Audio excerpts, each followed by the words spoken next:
Lui s'appelle Paco. Paco connaît.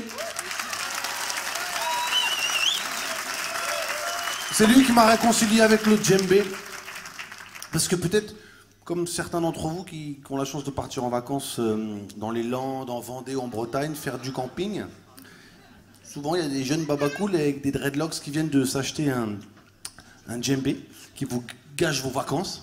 Voilà, ils ont acheté un djembé à la foire d'à côté, au marché, et puis ils s'improvisent djembé fola pendant toutes les vacances. Et souvent, ils mêlent ça, vous savez, à leur première expérience alcoolique. Donc voilà, ça nous gâche nos vacances. À nous, intermittents, qu'on avons peu, pourtant. Alors maintenant, quand je pars en vacances en camping, je ne pars plus sans mon BAFA, mon brevet d'aptitude à la fonction d'animateur. Et des fois, je fais des interventions en pleine nuit, sous les coups de 3-4 heures du matin. Je tape au tentes, comme ça, je dis contrôle de BAFA national, tout le monde sort, les mains sur les tentes. Alors les jeunes babacools sont un petit peu mi-effrayés, dans le gaz, parce que voilà, ils ont passé une nuit très chargée. Et puis je confisque tous les djembés. Je les ramène à Paris, je les donne à Paco, et on les emmène à Ouaga, au Burkina, et on les revend sur des marchés à des toubabs, des touristes qui viennent. Voilà, qui veulent acheter un souvenir et ils rachètent les djembés. Et puis voilà, puis après ils repartent en vacances forcément l'été dans les Landes ou en Vendée. Et là on les reconfisque, ça s'appelle le commerce parallélépipède rectangle. Tout ça comme ça. Voilà. Et puis après on se fait évidemment plein d'argent et puis on peut organiser des grands événements comme celui-ci, accueillir tous nos amis. Est-ce que ça va ce soir à Aubervilliers ?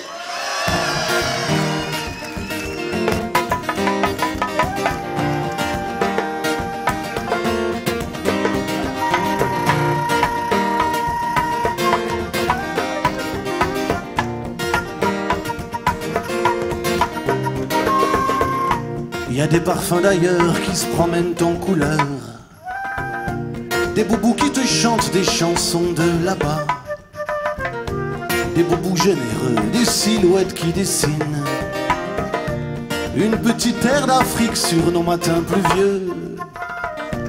Des boubous généreux, des silhouettes qui dessinent une petite terre d'Afrique sur nos matins pluvieux.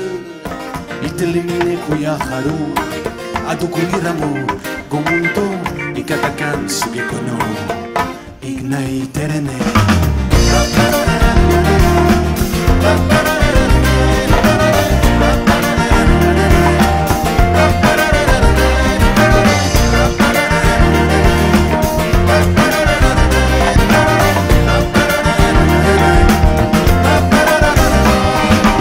À courir après le chant de la Cora, j'ai vite compris que c'est elle qui colorera les accords de ma guitare et ces quelques mots qui prennent le large en criant au revoir messieurs, dames, au revoir messieurs, au revoir messieurs, madame. Moi il m'a parlé en saracolé, ça les a bien fait rigoler. Moi au collège on m'avait conseillé d'apprendre l'espagnol ou l'anglais. Et Salimata m'a resservi du rinoari et entre nous ça a collé, ça a collé, ça a collé, ça a collé, ça les a bien fait rigoler. Adukuliramu, Gomundo, Ikatakan, Sugekono, Ignai.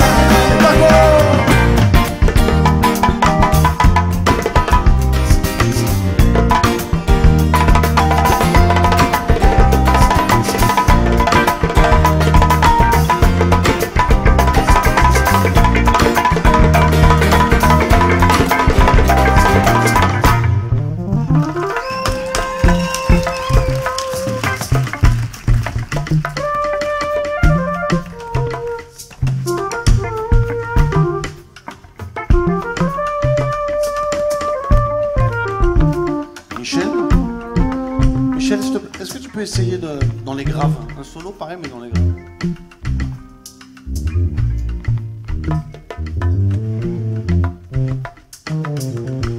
Oh, dans les graves aussi. Essaye dans les aigus.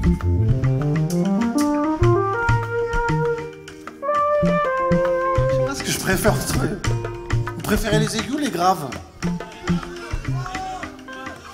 Attends, on va demander... Olivier, tu peux allumer cette salle, s'il te plaît? Enfin, pas la provoquer sexuellement, mais la rendre visible.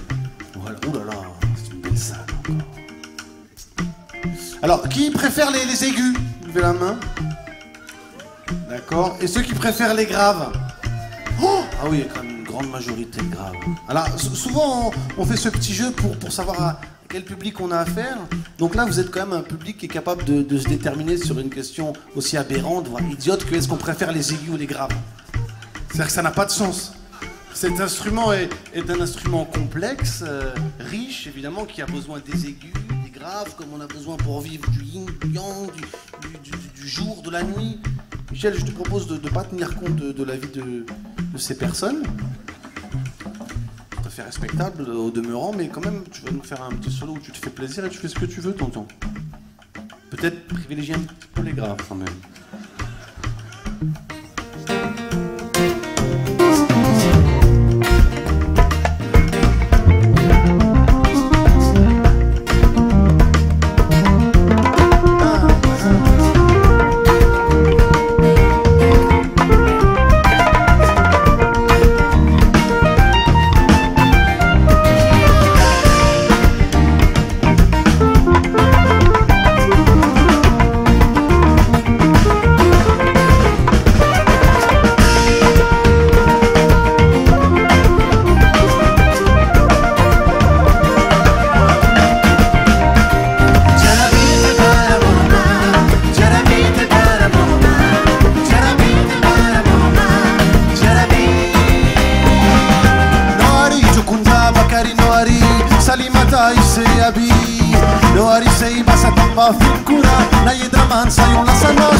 Alors, en saracolé, Noari, ça veut dire merci ou bienvenue.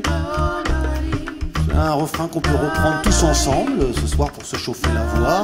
On essaye.